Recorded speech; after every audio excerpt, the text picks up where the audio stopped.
ओम शांति। अॼु जी महिल तारीख़ 1/2/2024। मिठा मिठा बाबदादा चवनि था मिठी मिठी ॿार हाणे ताईं जो कुझु पढ़ियो आहे उहो सभु कुझु भुलिजी वञो, हिकदमि बचपन में हली वञो, तॾहिं हिन रूहानी पढ़ाई में पास थी सघंदा। हाणे ताईं जो कुझु बि पढ़ियो आहे मतिलबु दुनिया वारनि जो भक्ति मार्ग जो उहो सभु कुझु भुलिजी वञो, हिकदमि बचपन में हली वञो, तॾहिं हिन रूहानी पढ़ाई में पास थी सघंदा। प्रश्न जे ॿारनि खे दिव्य बुद्धि मिली आहे, हुनजी निशानी छा आहे? उत्तर आहे उहो ॿार हिन दुनिया पुराणी दुनिया खे हिन अखियुनि सां ॾिसंदे हुए न ॾिसंदा। उन्हनि जी बुद्धि में सदा रहंदो कि पुराणी दुनिया ख़त्म थी की थी, इहे शरीर बि पुराणो तमो प्रधान आहे त आत्मा बि तमो प्रधान, हिन सां छा प्रीत करूं। अहिड़ी दिव्य बुद्धि वारा ॿारनि सां ई बाप जी बि दिलि लॻंदी आहे। अहिड़ा ॿार ई बाप जी याद में निरंतर रही सघंदा आहिनि, सेवा में बि अॻियां वधी सघंदा आहिनि। ओम शांति। मिठे मिठे रूहानी ॿारनि खे रूहानी बाप सम्झाइनि था। जीअं हद जा सन्यासी आहिनि उहे घर बार छॾे वेंदा आहिनि, छो जो उहे सम्झंदा आहिनि ब्रह्म में लीन थी वेंदासीं।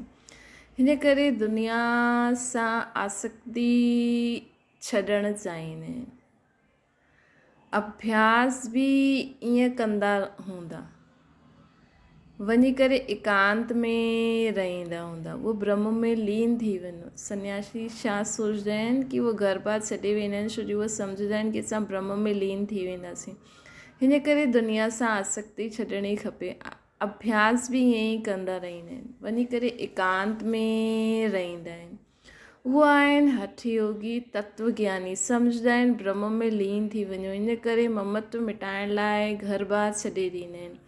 वैराग्य अची वेंदो आहे, परंतु फट सां त ममत्व न मिटंदो आहे न। स्त्री ॿार आदि यादि ईंदा रहंदा आहिनि। हिते त तव्हांखे ज्ञान जी बुद्धि सां सभु कुझु भुलिजणो हूंदो आहे।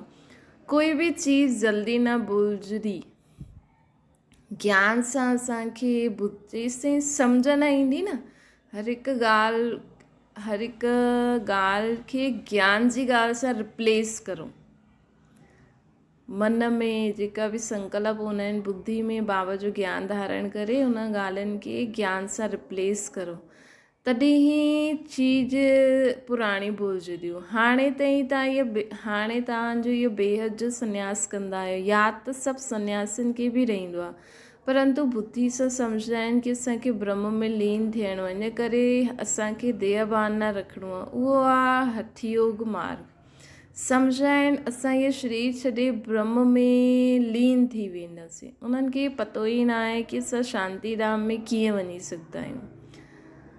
तव्हां हाणे ॼाणंदा आहियो असांखे पंहिंजे घर वञिणो आहे। जीअं विलायत सां ईंदा आहियूं त सम्झंदा आहिनि न असांखे बॉम्बे वञिणो आहे वाया फलानो फलानो। हाणे तव्हां ॿारनि खे बि पको निश्चय आहे, परंतु चईंदा आहिनि हिननि जी पवित्रता सुठी आहे, ज्ञान सुठो आहे, संस्था सुठी आहे, माता जी महिनत सुठी कंदा आहिनि, छो जी अथक थी सम्झाईंदियूं आहिनि। बाबा चईंदा आहिनि माण्हू सम्झंदा आहिनि, ॾाढा चईंदा आहिनि कि हिननि जी असां ॿारनि खे त निश्चय आहे पको।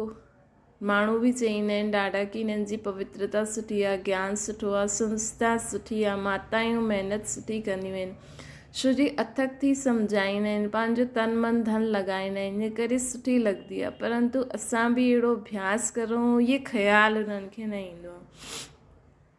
कोई वीरलो निकिरंदो, उहो त बाप बि चईंदा आहिनि, कोटनि में कोई अर्थात जो तव्हां वटि ईंदा उन्हनि मां सां कोई निकिरंदो, बाक़ी पुराणी दुनिया त ख़तमु थियणी आहे। तव्हां ॼाणंदा आहियो हाणे बाप आया आहिनि, साक्षात्कार थिए न थिए, विवेक चईंदो आहे बेहद जो बाप आयो आहे, उहो अनुभव थींदो आहे न, आत्मा खे महसूसता थींदी आहे।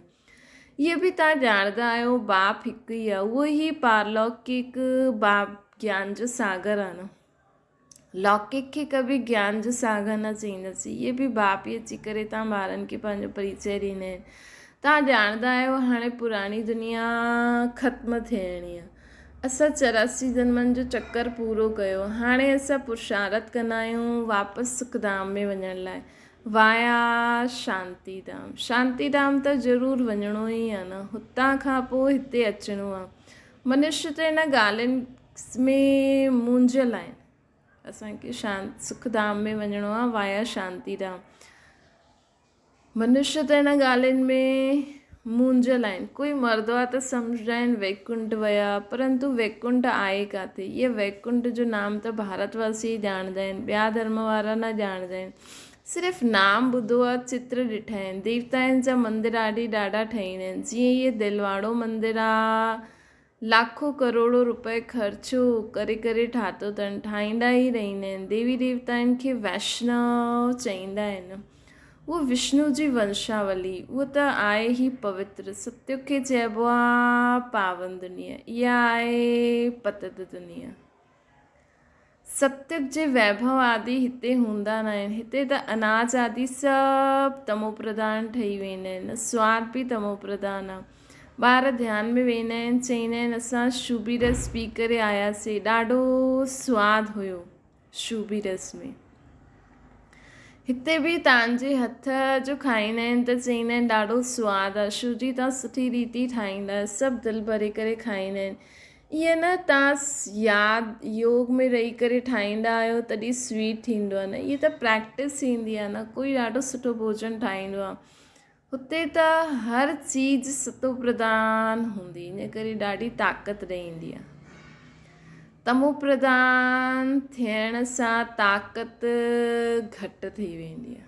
बाबा चईंदा आहिनि हुते त हर चीज़ सतो प्रधान हूंदी आहे, इन करे हुन में ॾाढी ताक़त हूंदी आहे। तमो प्रधान ठहिण सां चीज़ुनि में, आत्माउनि में, शरीरनि में ताक़त कम थी वेंदी आहे। पोइ उन्हनि सां बीमारियूं, दुख आदि बि थींदो आहे। नाम ई आहे दुखधाम। सुखधाम में दुख जी ॻाल्हि न आहे।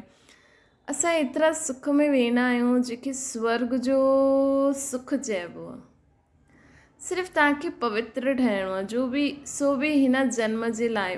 पुठियां जो ख़्यालु न करो, हाणे त तव्हां पवित्र ठहो। पहिरियों त वीचार करो, चईंदा आहिनि केरु? पहिरियों त वीचार करो, केरु चईंदा आहिनि? बेहद जे बाप जो परिचय रहणो आहे। बाबा चईंदा आहिनि सिर्फ़ु तव्हां पवित्र ठहिणो आहे, सो बि हिन जन्म में। पुठियां जो ख़्यालु न करो, हाणे त तव्हां पवित्र ठहो न। पहिरियों त वीचार करो, इहे चए केरु थो? बेहद जो बाप जो परिचय उन्हनि खे ॾियणो खपे पहिरियों त। पोइ बेहद जे बाप ईअं चए थो, बेहद जे बाप सां सुख जो वरसो मिलंदो आहे। लौकिक बाप भी पारलौकिक बाप खे यादि कंदा आहिनि, बुद्धि मथे हली वेंदी आहे। लौकिक बाप भी पारलौकिक बाप खे यादि कंदा आहिनि, बुद्धि मथे हली वेंदी आहे। लौकिक माउ बाप बि त चईंदा आहिनि न उनखे यादि करो। तव्हां ॿार त निश्चय बुद्धि पक्का आहियो, उन्हनि जे अंदरि रहंदो की न दुनिया में असां बाक़ी थोरा ॾींहं आहियूं। इहे त कौड़ी मिसल शरीर आहे, आत्मा बि कौड़ी मिसल ठही वई आहे, इनखे वैराग्य चइबो आहे। हाणे तव्हां ॿार ड्रामा खे ॼाणे चुकिया आहियो। भक्ति मार्ग जो पाठ हलणो ई आहे। भक्ति मार्ग जो पाठ हलणो ई आहे। बाबा चवनि था सभु भक्ति में आहिनि, नफ़रत जी दरकार न आहे। सन्यासी ख़ुदि नफ़रत ॾियाराईंदा आहिनि, घर में सभु दुखी थी वेंदा आहिनि, उहे ख़ुदि पंहिंजे खे वञी करे थोरो सुखी कंदा आहिनि। हाणे असां ड्रामे खे ॼाणे चुकिया आहियूं, भक्ति जो पाठ त हलणो ई आहे। सभु भक्ति में आहिनि, नफ़रत जी दरकार न आहे। सन्यासी ख़ुदि नफ़रत दिलाईंदा आहिनि घर बार खां। घर में सभु दुखी थी वेंदा आहिनि, उहो ख़ुदि पंहिंजे खे वञी करे थोरो सुखी कंदा आहिनि। वापसि मुक्ति में कोई वञी न सघे, जो बि कोई आयो आहे, वापसि कोई बि न वियो आहे, सभु हिते ई आहिनि। बाबा चवनि था हिकु बि निर्वाण धाम व ब्रह्म में न विया आहिनि, उहे सम्झनि फलानो ब्रह्म में लीन थी वियो। ये सभु भक्ति मार्ग जा शास्त्रनि में आहे। बाप चईंदो आहे न शास्त्र आदि में जो कुझु आहे उहो सभु भक्ति मार्ग आहे। तव्हां ॿारनि खे हाणे ज्ञान मिलियो आहे, हिन करे तव्हांखे कुझु बि पढ़ण जी दरकार न आहे। परंतु कोई कोई अहिड़ा आहिनि जिन में पोइ नॉवल्स आदि पढ़ण जी आदत हूंदी आहे। ज्ञान त पूरो न आहे, उन्हनि खे चइबो आहे कुकड़ ज्ञानी। राति जो नॉवल्स पढ़ी करे निंड कंदा आहिनि त उन्हनि जी छा गति थींदी। हिते त बाप चवंदा आहिनि जो कुझु पढ़ियो सभु कुझु भुलिजो, इन रूहानी पढ़ाई में लॻी वञो। इहे त भॻवानु पढ़ाईंदा आहिनि जंहिंसां तव्हां देवता ठही वेंदा 21 जन्मनि जे लाइ। बाक़ी जो कुझु पढ़ियो उहो सभु भुलिजणो पए, हिकदमि बचपन में हली वञो। असां सम्झ सां, जीअं ॿार खे कुझु बि न हूंदो आहे न, शुरू खां पढ़ंदो आहे या पुराणो सभु भुलिजी करे, जीअं बाबा असांखे शुरू खां पढ़ाइनि था। पंहिंजे खे आत्मा सम्झो, भले न अखियुनि सां ॾिसंदा आहियो परंतु ॾिसंदे बि न ॾिसो। तव्हांखे दिव्य दृष्टि दिव्य बुद्धि मिली आहे न, तव्हां सम्झंदा इहे सॼी पुराणी दुनिया आहे, इहे ख़तमु थी वञणी आहे, इहे सभु क़ब्रिस्तान आहे, उन सां छा दिलि लॻाईंदासीं। ये सभु क़ब्रिस्तान आहे, इन सां छा दिलि लॻाईंदासीं। हाणे परिस्तान ठहिणो आहे, तव्हां हाणे क़ब्रिस्तान ऐं परिस्तान जे विच में वेठा आहियो। परिस्तान हाणे ठहे थो, हाणे तव्हां वेठा आहियो पुराणी दुनिया में, परंतु विच में बुद्धि जो योग हुते हली वियो आहे। असां वेठा आहियूं हाणे पुराणी दुनिया में, परंतु विच में बुद्धि जो योग हुते हली वियो आहे। तव्हां पुरुषारथ नई दुनिया जे लाइ कंदा आहियूं। असां नई दुनिया में असांजो बुद्धि योग लॻियल आहे न, हाणे शांतिधाम स्वर्ग में हाणे विच में वेठा आहियो पुरुषोत्तम ठहिण जे लाइ। हिन पुरुषोत्तम संगम युग जो कंहिंखे बि पतो न आहे। पुरुषोत्तम मास, पुरुषोत्तम वर्ष जो बि अर्थ न सम्झंदा आहिनि। पुरुषोत्तम संगम युग जो टाइम ॾाढो थोरो मिलियल आहे। देरी सां यूनिवर्सिटी में ईंदा त ॾाढी महिनत करणी पवंदी, यादि ॾाढी मुश्किल ठहिरंदी आहे। केरु देरी सां यूनिवर्सिटी में ईंदा आहिनि त ॾाढी महिनत करणी पवंदी आहे, यादि ॾाढी मुश्किल सां ठहिरंदी आहे, माया विघ्न विझंदी रहंदी आहे। त बाप सम्झाईंदा आहिनि कि पुराणी दुनिया ख़त्म थियणी आहे। बाप भल हिते वेठा आहिनि, ॾिसंदा आहिनि, परंतु बुद्धि में इहे सभु ख़तमु थियण वारो आहे, कुझु बि रहंदो न। हीअ त आहे ई पुराणी दुनिया, इन सां वैराग्य थी वञिणो खपे। शरीरधारी भी सभु पुराणा ई आहिनि। शरीर पुराणो तमो प्रधान त आत्मा बि तमो प्रधान। अहिड़ी चीज़ खे असां ॾिसी करे छा करूं। इहे त जो कुझु बि आहे रहणो ई न आहे, इन्हनि सां प्रीत छा रखूं। ॿारनि में बि बाप जी दिलि उन्हनि सां लॻंदी आहे जो बाप खे सुठी रीति यादि कंदा आहिनि ऐं सर्विस कंदा आहिनि। बाक़ी ॿार त सभु आहिनि, केतिरा ढेर ॿार आहिनि, सभु त कॾहिं ॾिसंदा बि न। प्रजापिता ब्रह्मा खे त ॼाणंदा ई न आहिनि। प्रजापिता ब्रह्मा खे जो नाम त ॿुधो आहे, परंतु हुन सां छा मिलंदो आहे इहे कंहिंखे बि पतो न आहे। ब्रह्मा जो मंदरु आहे, ॾाढ़ी वारो ॾेखारियो अथनि, परंतु उन्हनि खे कोई यादि न कंदो आहे, छो जो उन्हनि सां वरसो मिलणो ई न आहे। आत्माउनि खे वरसो मिलंदो आहे हिकु लौकिक बाप सां, ॿियो पारलौकिक बाप सां। प्रजापिता ब्रह्मा खे त कोई ॼाणंदो ई न आहे। इहे वंडरफुल आहे न, बाप थी करे वरसो न ॾे त अलौकिक ठहरियो ब्रह्मा बाबा।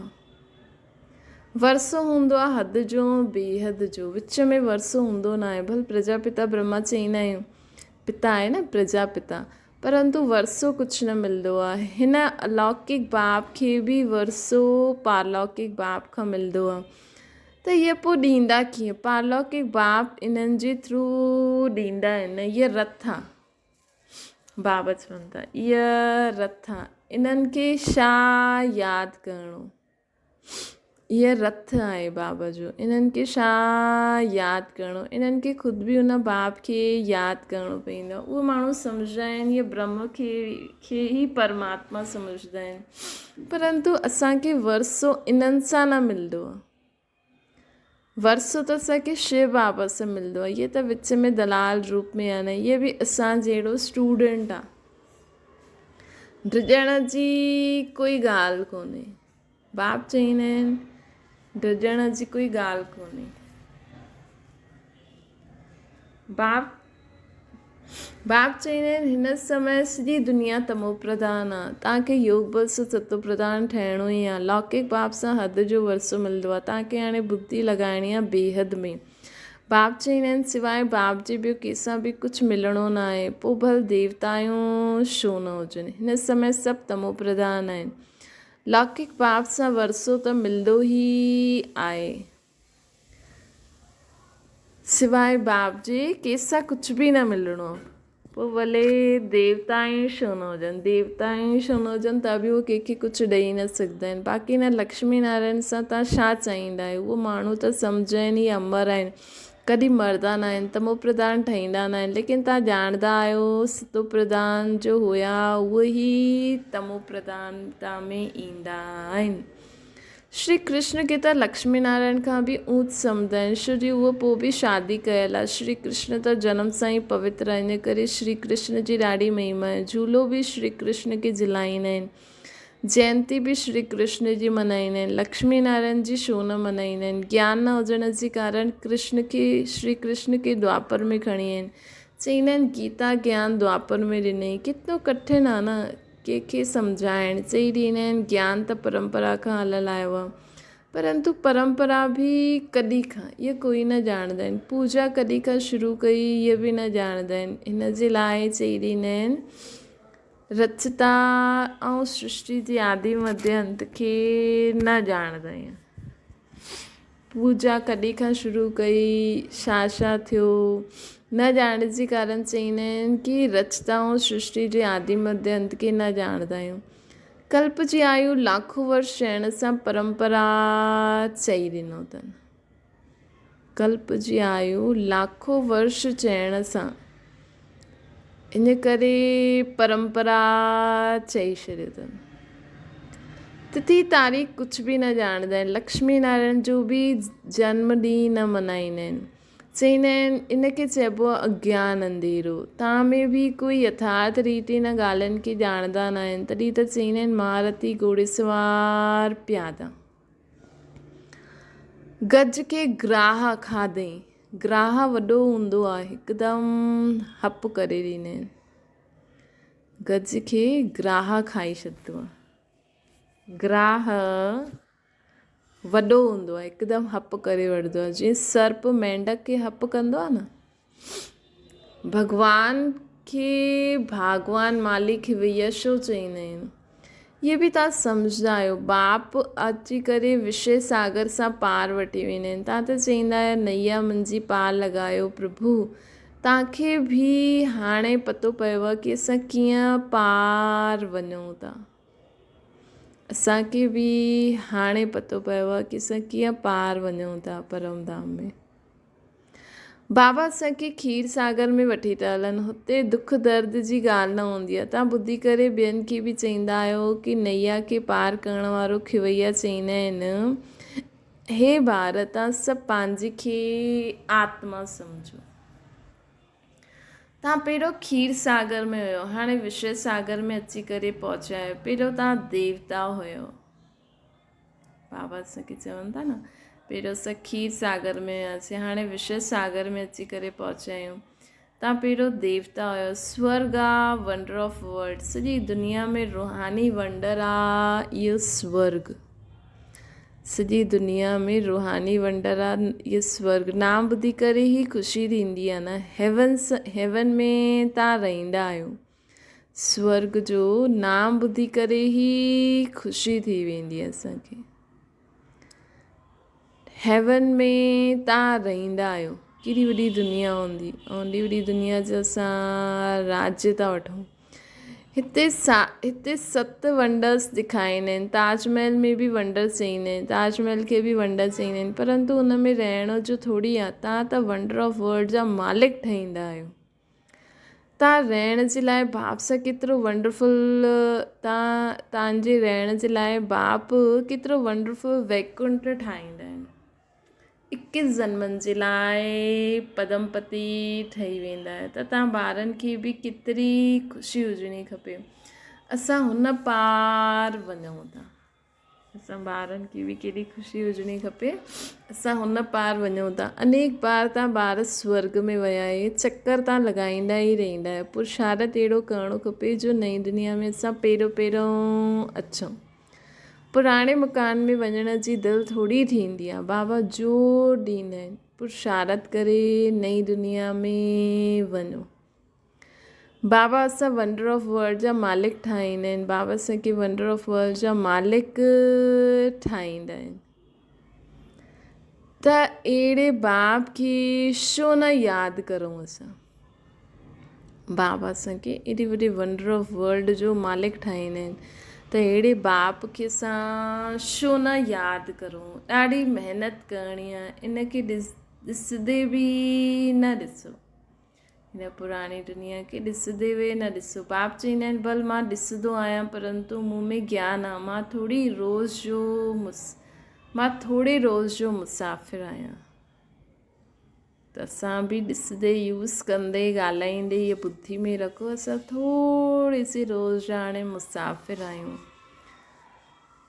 वैसे तव्हां बि हिते पाठ वॼाइण आया आहियो न, हाणे असां बि त थोरे रोज़ जा ई आहियूं न हिते। भले असां पहिरियों जॾहिं खां आया आहियूं तॾहिं ॾाढे समय खां हिते रहिया आहियूं, लेकिन हाणे त असां बि बाबा जीअं थोरे रोज़ जा मुसाफ़िर आहियूं, हाणे असां बि थोरे रोज़ ई हिते रहण वारा आहियूं, पोइ बाबा सां गॾु हली हलंदासीं। इन करे हिन सां ममत्व कढी ॾियो। अच्छा, मीठे मीठे सिक लदे ॿारनि प्रति माता पिता बाप दादा जो यादि प्यार ऐं गुड मॉर्निंग। रूहानी बाप जी सभिनि रूहानी ॿारनि खे नमस्ते। असांजी बि रूहानी माता पिता बाप दादा खे यादि प्यार गुड मॉर्निंग ऐं नमस्ते। धारणा जे लाइ मुख्य सार, रूहानी पढ़ाई में सदा बिज़ी रहणो आहे। कॾहिं बि नॉवल्स आदि पढ़ण जी गंदी आदत न विझणी आहे। हाणे ताईं जो कुझु पढ़ियो आहे उनखे भुलिजी बाप खे यादि करिणो आहे। ॿियो आहे हिन पुराणी दुनिया में स्वयं खे महिमान सम्झी करे रहणो आहे। इन सां प्रीत न रखणी आहे असांखे, इनखे ॾिसंदे हुए बि न ॾिसणो आहे। वरदान आहे, हिम्मत ऐं उमंग उत्साह जे पंखनि सां उड़ती कला में उड़ण वारा तीव्र पुरुषार्थी ठहो। उड़ती कला जा 2 पंख आहिनि, हिम्मत ऐं उमंग उत्साह। अगरि जीवन में अॻियां वधिणो आहे त हिकु त हिम्मत हुजणी खपे, ॿियो उमंग उत्साह हुजणो खपे। भई जीवन सम्झो कंहिंखे बीमारी आहे, अगरि उनखे जीवन जीअण जे लाइ उमंग उत्साह न हुजे त उहो हिम्मत बि न कंदो। अगरि उनखे बीमारी सां जल्दी मुक्त थियणो आहे त उहा हिन जे लाइ कोई मन में कोई बुद्धि में कोई ॻाल्हि की हा मूंखे इहो करिणो आहे। ॾिसो कंहिंजा हथ न हूंदा आहिनि, कंहिंजा अखियूं न हूंदा आहिनि, कंहिंजा पेर न हूंदा आहिनि, लेकिन उन्हनि खे लॻंदो आहे मूंखे पंहिंजे जीवन में कुझु करिणो आहे, त कीअं न कीअं करे रास्तो निकिरी ईंदो आहे न। उहो हिम्मत करे उमंग उत्साह करे जीवन में अॻियां वधंदा आहिनि। पहिरियों त उमंग उत्साह हुजणो खपे न, पोइ हिम्मत आप ई अची वेंदी आहे। या पहिरियों हिम्मत करी करे उथो, करण जी कोशिशि करो, पोइ बि उमंग उत्साह अची वेंदो आहे। त कहिड़े बि कार्य में सफलता प्राप्त करण लाइ हिम्मत ऐं उमंग उत्साह ज़रूरु खपे। जिते उमंग उत्साह न हूंदो आहे न उते थकावट थी वेंदी आहे, ऐं थकल उहो पोइ सफल न थी पाईंदो आहे। वर्तमान समय जे अनुसार उड़ती कला जे सवाइ मंज़िल ते पहुची न सघंदा आहियूं, छो जो पुरुषार्थ हिकु जन्म जो प्राप्ति 21 जन्मनि जे लाइ आहे। 21 जन्म जे लाइ ई न, बल्कि सॼे कल्प जे लाइ बाबा त चईंदा आहिनि। ॾिसो पूरे कल्प जे हिसाब सां बि असां पंहिंजे हिन अंतिम जन्म में बि बाक़ी माण्हुनि खां त केॾा सुठा आहियूं न। त जॾहिं समय जी पहचान स्मृति में रहंदी आहे त पुरुषार्थ स्वतः ई तीव्र गति सां थी वेंदो आहे। जॾहिं समय जी पहचान स्मृति में रहंदी आहे कि हाणे कहिड़ो समय थो हले, संगम युग जो समय थो हले। हिन ई संगम युग में असां बाक़ी पंहिंजे अॻियां पूरे कल्प जे लाइ बाबा खां वरसो वठी सघंदा आहियूं। त पुरुषार्थ स्वतः तीव्र गति सां थियणो खपे। स्लोगन आहे, सर्व जी मनोकामना पूर्ण करण वारी कामधेनु ठहो।